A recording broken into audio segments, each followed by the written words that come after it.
Mamma mia, salut les amis, bienvenue dans cette nouvelle vidéo consacrée à Laravel. Dans cette vidéo, nous allons créer notre premier contrôleur. Ok. Alors maintenant que nous avons ici une meilleure compréhension de ce que c'est que l'architecture MVC, lorsqu'on va créer ici des contrôleurs, des modèles, des vues, ce sera beaucoup plus simple pour vous. Ok.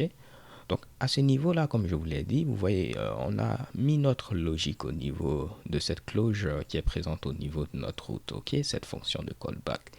Et on voit qu'au fur et à mesure qu'on rajoute du code, ce sera difficile ici de se retrouver parce que c'est tout à fait laid, ok, comme vous pouvez le voir les gars. Donc on a la possibilité de pouvoir extraire cette logique-là, ce code, et le mettre au niveau d'un contrôleur, ok. Donc à ce niveau, on va voir comment par exemple le faire pour cette première route.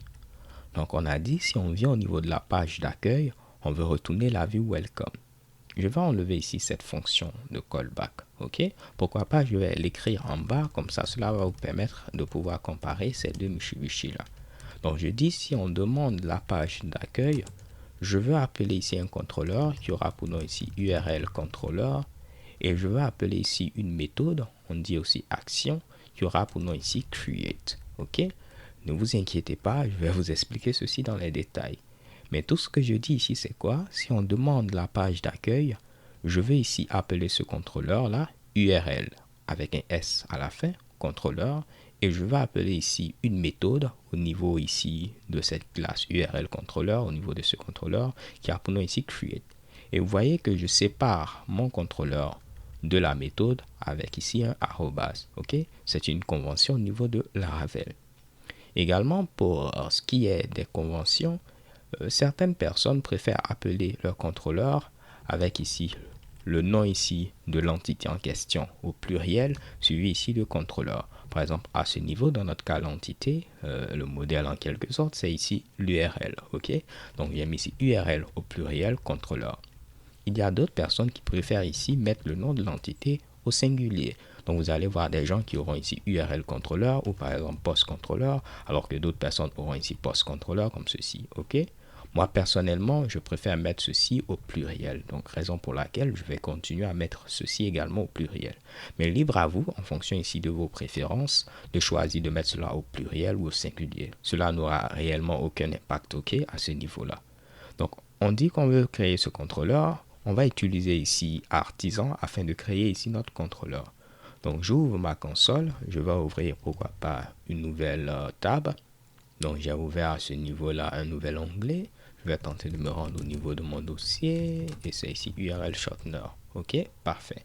Donc si on fait PHP artisan, vous allez voir au niveau ici de make, si on monte un tout petit peu, vous voyez à ce niveau-là, on a make controller. Ok, permet de créer ici une nouvelle classe, un nouveau contrôleur. Donc là, pas de problème, on va faire PHP artisan make controller et on va faire ici entrée. On peut faire -help afin d'avoir ici l'aide. Comme vous pouvez le voir, il suffit de donner ici le nom de notre classe. Ok. Si on a des options, on peut passer également ces options-là, comme ici "-r". On reparlera ici de ce "-r" là plus tard. Mais là, on va mettre simplement ici le nom de notre classe. Ce sera ici URL contrôleur, comme on l'a appelé. Donc, je demande à Artisan de me créer un contrôleur qui a pour nom ici URL contrôleur. Si je valide, on voit ici, notre contrôleur a été créé avec succès. Par défaut, les contrôleurs se trouvent au niveau du dossier app, ensuite HTTP, ensuite contrôleur, et vous voyez ici, vous avez vos contrôleurs. Il y a des contrôleurs qui sont là par défaut, qui sont en rapport avec l'authentification. Comme je vous l'ai dit, tout ce qui est authentification, Laravel vient avec un code de base que vous pouvez utiliser. C'était pour cette raison, par exemple, qu'au niveau ici des migrations, on avait une migration qui permettait de créer des utilisateurs, des password reset, ainsi de suite. Ok. Donc là, à ce niveau-là, nous, on va s'intéresser à notre contrôleur qu'on a créé, qui a pour nous ici URL contrôleur. Ok. Essayons de laisser cela comme ceci. Je vais venir au niveau de web, je vais enlever ceci, sinon on aura une duplication. Et si on demande la page d'accueil, ce contrôleur, cette méthode. Donc il va trouver ce contrôleur, mais il ne va pas trouver ici la méthode create. Donc on aura tout simplement une erreur. On actualise et vous voyez, on a une erreur. On nous dit qu'on ne trouve pas ici la méthode create. Si on n'avait pas également créé le contrôleur, on allait nous dire qu'on ne trouvait pas ici ce contrôleur tout simplement. Ok. Donc on va créer cette méthode create. Moi j'ai un petit snippet qui me permet d'écrire rapidement ici ce Mitsubishi là. Donc voici notre méthode create. Donc pas de problème, on va voir ce qui se passe maintenant qu'on a créé notre méthode. Ok, notre méthode a été créée, mais vu qu'elle ne fait rien, on a ici rien également. Ok. Donc tout ce qu'on va faire, c'est la même chose qui était présente au niveau ici de notre closure. Ce qu'on faisait, c'est quoi? On retournait la vue welcome. Donc pas de problème, on va faire la même chose au niveau de notre contrôleur. On retourne ici la vue welcome. Et vous allez voir, cela va fonctionner à la perfection. J'actualise et check et bam, on a le même résultat à ce niveau-là. Ok? Donc en lieu et place de mettre tout le code au niveau ici de notre route, au niveau de notre closure, on l'a maintenant au niveau d'un contrôleur et c'est beaucoup plus clair. Là, pourquoi pas, essayez de mettre la vidéo sur pause, ok? Et vous allez tenter de faire la même chose pour cette route-là. Vous allez tenter de mettre ce code au niveau d'une méthode qui a pour nom ici store, comme ceci. Je ne choisis pas le nom des méthodes au hasard, c'est en rapport avec ce qu'on appelle ici REST, ok? On verra cela plus tard, mais je vous donne directement le nom des méthodes. On aurait pu choisir n'importe quelle méthode, ça n'a aucun impact, ok? Mais REST, c'est quelque chose que tout le monde utilise. C'est pourquoi je mets ici des actions qui vont suivre ce paradigme-là. Okay? Comme ça, plus tard, ce sera beaucoup plus simple pour vous de comprendre, puisqu'on aura déjà pris l'habitude ici d'utiliser ces différentes méthodes. Okay? Donc, vous mettez ce code-là au niveau de la méthode store, et ce code qui est présent à ce niveau-là, vous le mettez au niveau d'une méthode qui aura pour nom ici show. Okay? Donc, je vais mettre à ce niveau-là show. Donc, essayez de mettre la vidéo sur pause pour le faire par vous-même. Croyez-moi, il faudrait pratiquer afin de prendre la main. Et moi, je vais essayer de le faire dans quelques secondes. Disons 5, 4, 3, 2, 1. Échec et bon. Donc là, pas de problème. Tout ce qu'on va faire, c'est quoi? Je vais prendre ce code-là. On a dit qu'on veut le mettre au niveau ici de store. Donc, je le mets au niveau de store. Et je vais tenter ici de décaler ceci. Et je fais annuler. Et tout ce qu'on va dire, c'est quoi? On va dire qu'on va appeler le contrôleur URL contrôleur. Et l'action cette fois-ci, c'est tout simplement store.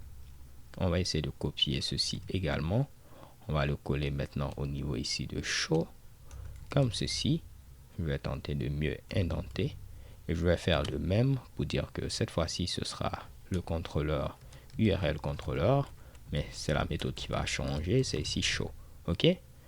Si on revient rapidement pour que ce soit beaucoup plus simple, vous avez vu que cette route prenait un paramètre, ok, un paramètre nommé, on récupérait ce paramètre au niveau de notre closure.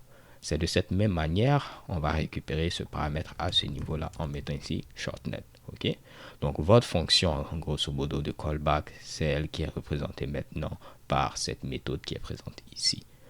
Donc je vais maintenant enlever ceci parce que je crois que c'est beaucoup plus simple pour vous maintenant. On va tenter d'enlever l'importation URL qu'on avait eu à mettre à ce niveau-là, vu qu'on n'utilise plus URL ici. Je vais enlever également ces commentaires-là. Et on va essayer d'importer tous les Mitsubishi qu'on utilise. Donc on utilisait Validator, je vais essayer de l'importer. Donc je vais faire import Illuminate Support Facade Validator. On va importer également URL. Donc je fais ici importer, j'enregistre. Donc j'ai importé ici tous ces Mitsubishi comme vous pouvez le voir, URL et Validator. Donc là, pas de problème les gars, essayons de tester si tout fonctionne. On actualise, ceci s'affiche. Je vais mettre HTTP par exemple Google, je valide. Et vous voyez, notre URL a été raccourci. On va essayer de raccourcir un autre Mitsubishi. Par exemple, ce sera djangoproject.com. Je valide, raccourci, je clique et je serai redirigé sur le site de Django. Ok? Donc c'est tout pour cette vidéo. On va s'arrêter là pour ne pas compliquer les choses. Et dans la vidéo suivante, je vais vous montrer comment on peut remplacer ce validator make là. Ok? Parce que lorsque vous utilisez des contrôleurs, il y a un moyen beaucoup plus simple de faire ceci. Mais pour l'instant, on va s'arrêter là. J'espère que vous avez apprécié cette vidéo. Et je vous donne rendez-vous à la vidéo suivante. Peace.